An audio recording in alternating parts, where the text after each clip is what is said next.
As Brittany so beautifully set up, our whole organization's theme this month is titled The Mundane, the Sacred, and the Profane, Oh My. So the overall idea this month is to explore the concept that everything is holy, everything is a part of one life, everything is perfectly designed for us as individuals and for us as an evolving human race.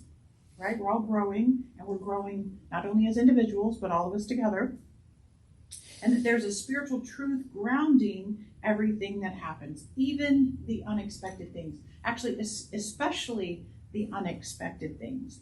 In all aspects of living, all of them, as the human beings that we are always having a spiritual experience. And today I want to kind of explore the first two parts of the theme, the mundane and the sacred. And then next week we'll get into the profane, right? Profanity, right? Okay, so first the mundane. So what do you consider mundane? The dictionary says this.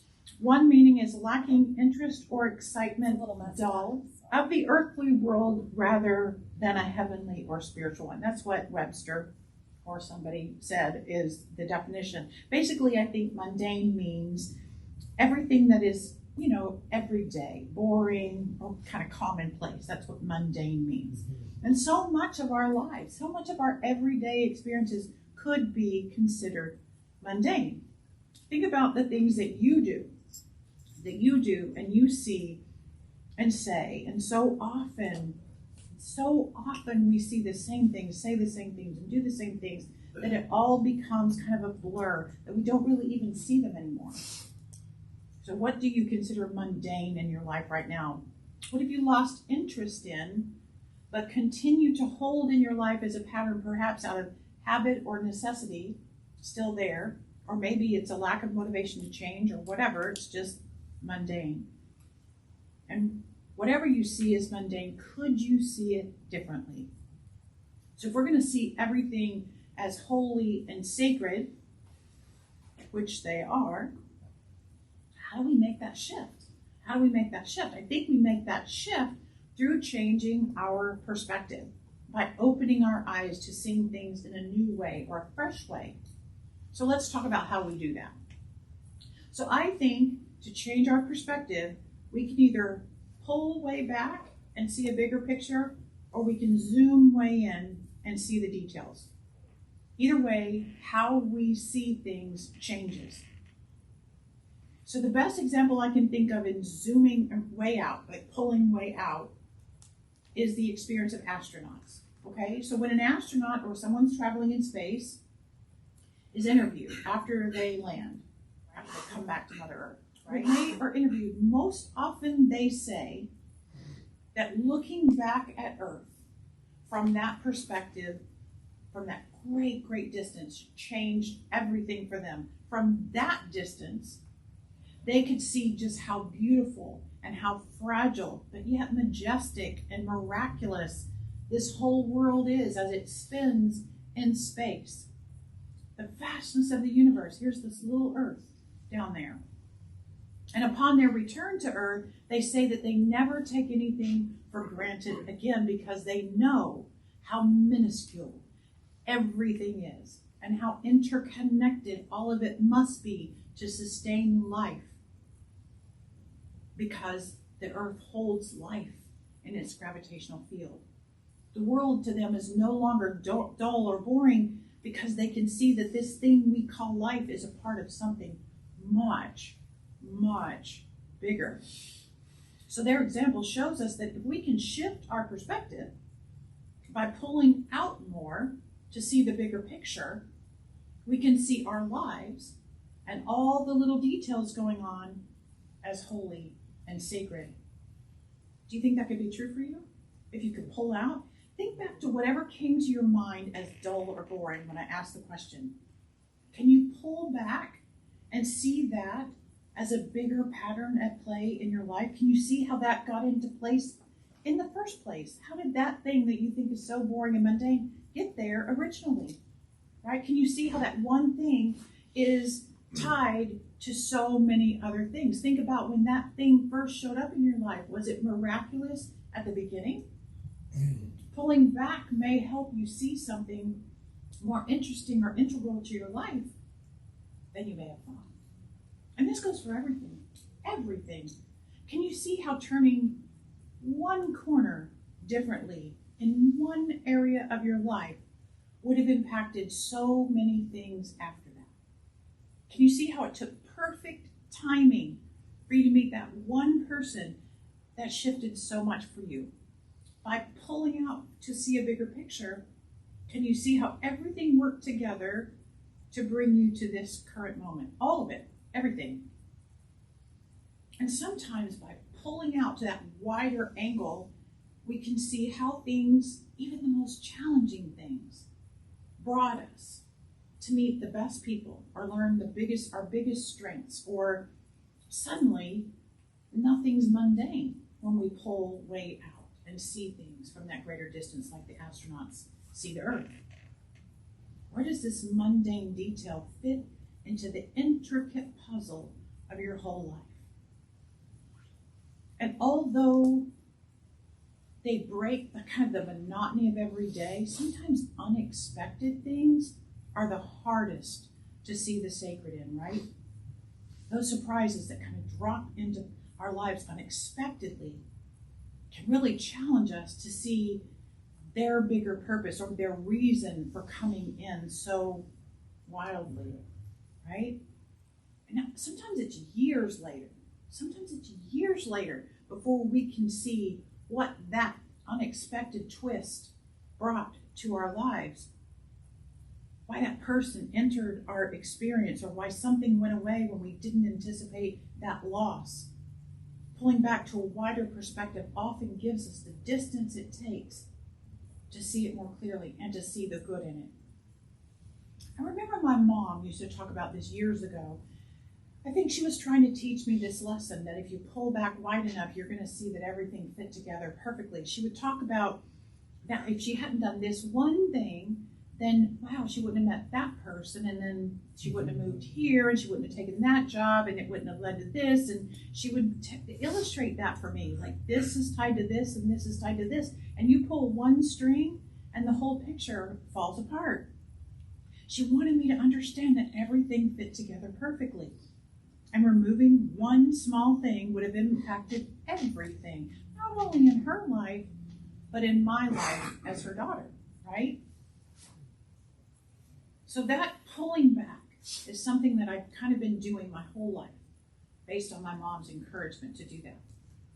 But what about zooming in? What about going deeper into the details? Would that shift everything from mundane to sacred for you? One of the things that caused all of us to zoom in on our lives was the pandemic. Okay, so 3 years ago, we were all given the experience of our daily lives turning inside out and outside in. And I'm very aware that we all had very different impacts from the pandemic, but we all had loss, and we all had significant change, and we all had our lives become much, much smaller for many months to some degree or another. And that experience of zooming in on our personal lives was transformational for so many people. Zooming in gave us closer proximity to the details of every day. Zooming in gave us a chance to reevaluate what we felt was mundane. Do we keep it in place, or what was asking to be released and changed? Now, I know people, and I know you do too, who cleaned up or even restructured and remodeled parts of their home during that time because they suddenly saw their environment with different eyes. Life slowed down long enough to get people out walking and communicating, doing life very differently, seeing nature, seeing the world right outside their doors in a new way. People went through all their things, and they purged their belongings and took up new hobbies and retooled their relationships. They did so many things because they had zoomed in. Well, some people did. Some people did. We all got the invitation to zoom in and reevaluate, and everyone had a choice whether or not they were going to do it or not. But the people who did reclaimed what they wanted to cherish. Scott Andrews said this on CNN. Has anyone else found the mundanity of pandemic life sort of enlightening? I'm noticing things I overlooked before. The symphony of birds who sing a different tune from sunrise till dark. The way light bounces off the mirrors in my bedroom and creates little rainbows. The wee lizard who perches himself on the same patio chair every day. If this unique time is good for anything, it's rediscovery and falling back in love with a familiar place that makes the days sweeter. Rediscovery is kind of what I'm talking about today. But here we are 3 years later. And for many of us, life has become a blur again, just a blur. Home has become the place we leave every day.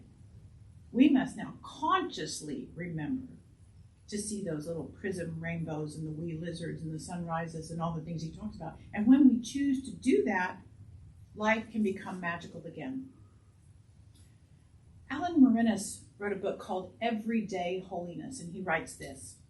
When you choose to see the glory that lies within even the obvious and mundane, then that fly on the window or simple cloud in the sky or the hand in your hand is as much an invitation to awe as the Grand Canyon or the pyramids.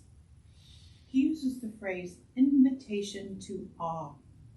Spirit gives us an invitation to awe every moment of every day, and it's up to us to accept it. And Albert Einstein talked about that.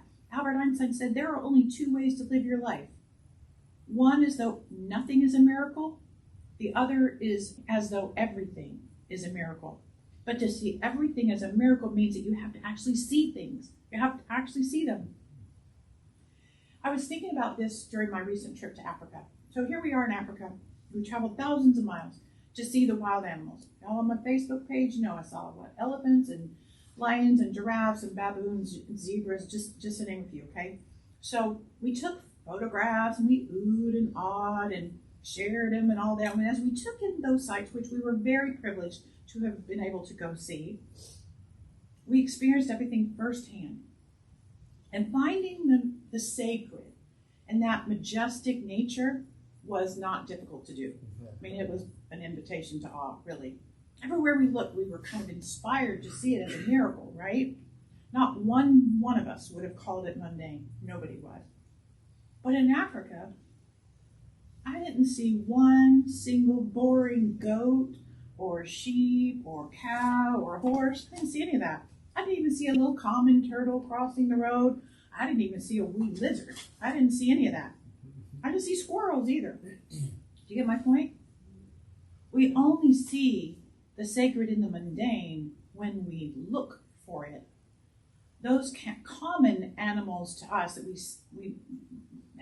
they may have been all over Africa, and I just didn't look for them because I wasn't looking for the mundane, right? I was looking for something more grand. But I don't think we see those beautiful animals here either. We see them as just nothing. We don't even notice them. We gotta have the eyes to see the sacred in the daily stuff. Sometimes I talk about spirit spectacles, and if we put on our spirit spectacles every day, figuratively, would we see life differently? Rumi, the Sufi mystic poet, wrote, "Borrow the beloved's eyes. Look through them, and you'll see the beloved's face everywhere. No tiredness, no jaded boredom. I shall be your eye and your hand and your loving. Let that happen, and things you have hated will become helpers." That Rumi, he's got some things to say. But that's what's available to us if we can shift our perspective and allow our gaze to fall on everything as holy, no matter how common things may seem. We want things to be special for us to consider them holy and sacred, but everything already is. Mother Teresa talked about the way love shows up in our experiences of every day, and sometimes we can't even see that. She said, "Do not think that love, in order to be genuine, has to be extraordinary. What we need is to love without getting tired. How does a lamp burn, she writes, through the continuous input of small drops of oil. If the drops of oil run out, the light of the lamp will cease. What are those drops of oil in our lamps? They are the small things of daily life, faithfulness, words of kindness, a thought for others, our way of being silent, of looking, of speaking, and of acting. These are the true drops of love. Be faithful in small things, because it is in them your strength lies. I think Mother Teresa is making a very interesting point. In small things, our strength lies. In small things, our miracles exist. Small moments are what we create our big lives out of. How we show up in the small moments determines the overall quality of our existence. How we do small things is how we do big things. How we see small things determines how we see the big picture. Is your picture boring or is your picture sacred? The answer is in how you see the details. So my invitation to you today is to see your entire life as holy and sacred. Your home is your sanctuary. Your relationships are the sacred mirrors in which you see yourself.